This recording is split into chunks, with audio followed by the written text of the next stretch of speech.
Ceausescu is financing and realizing these objectives.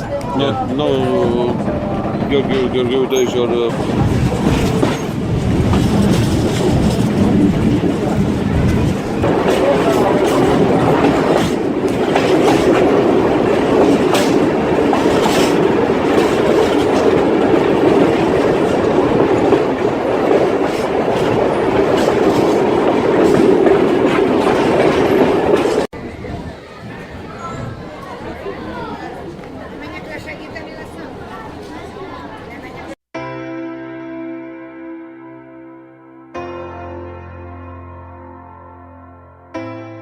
Fedezd fel te is Hunyad megyét, Erdély kapuját.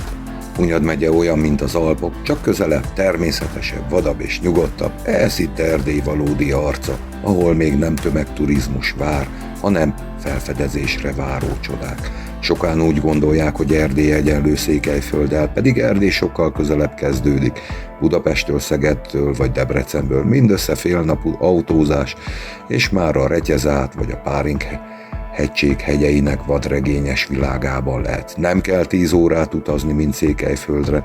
Hunyad megye sokkal közelebb van, mint gondolnád, így akár egy hosszú hétvégére is ideális cél. Iratkozz fel ide a YouTube csatornámra, és fedezd fel velem Erdély kapuját, hegyeket, várakat, tavakat és titkos szurdokokat mindössze fél napnyira Magyarországtól.